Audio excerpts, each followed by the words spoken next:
Hello, my friends. Warm greetings from India. Very good evening to you. My name is Pankuri Sinha. I'm a bilingual writer and a poet, and I'm very honored to have been invited to speak on Chekhov in India, his popularity, and how much we love him. Indeed, we love him a lot.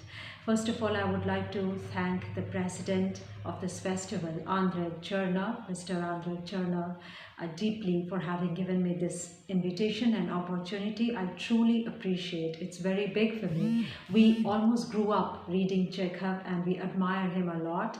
I'll start with a small example, which is that Chekhov was translated in Hindi language, which is the language of the majority of the people of this country, and he was published randomly, sometimes even without the names of the translators. And these were like pocket books as well, and they were just read very, very widely by the people, and thus his literature became very popular with the masses as well as the class.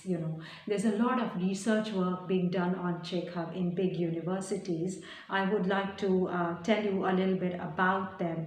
There is a very good friend of mine called Gautam Kashyap, who's right now studying Russian in St. Petersburg, and he actually helped me get this data. I would just like to very quickly share with you the research that Chekhov's work has inspired in Jawaharlal University.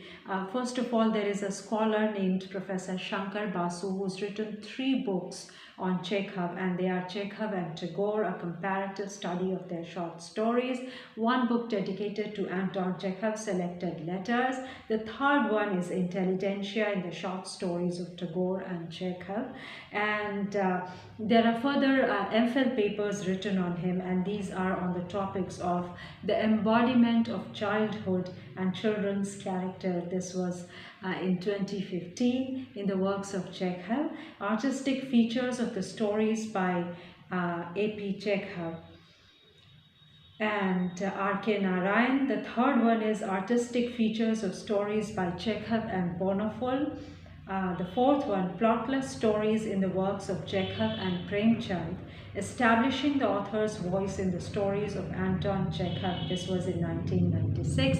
So lots and lots of research work still being done, and I hope that you know that there are departments of Russian language and literature in our biggest universities in the capital, in the Delhi University and Jawaharlal Nehru University. All this is about the institution where Chekhov is being studied formally. Earlier I told you how he got popular with the masses. In fact, we in India even love people like Tolstoy, legends and writers like Tolstoy and Kuprin very much.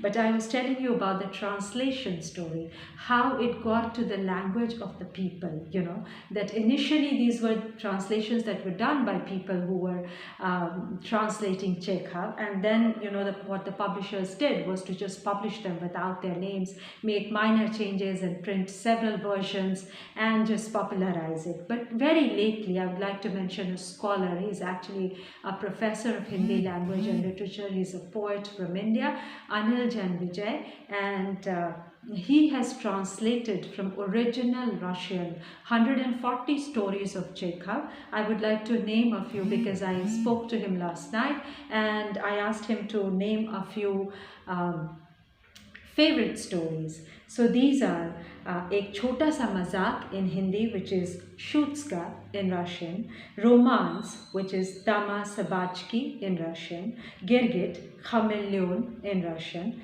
Ward Number 6, which I think is the most famous novella, long story that Chekhov has written about this doctor who goes crazy finding genius in a madhouse, gets thrown in this asylum himself. I think I am crazy about it. I would also like to pause here and mention about how much I love Chekhov's writing, and if I have to just pick one, I would pick the story Banka, which is of a little child who has been apprenticed to a shoemaker and sends this letter to his grandfather about how he misses home and good food, and in the place of address just writes grandfather, the village, and posts it. Oh my goodness. So Chekhov, this is what I'm saying, that Chekhov is somebody who is known for the satire and the irony that he creates in his stories.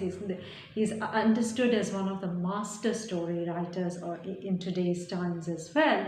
And the thing that characterizes him most, I would say, is the tragedy.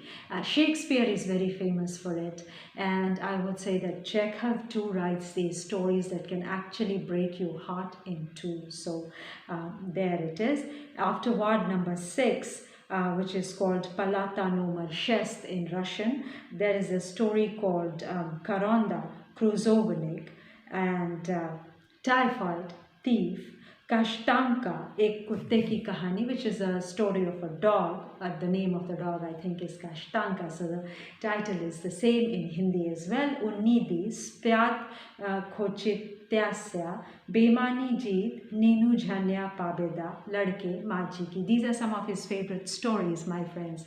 And I would, having named all of this and having told you what work is still being done on Chekhov and how much we like to just read him and cherish his entire life's journey. We like to read about his life and get into his diaries and get into his little excursions that he took, be it Sakhalin, be it his liking of the island of Yalta, where he built his house, his relationship with the legend Tolstoy.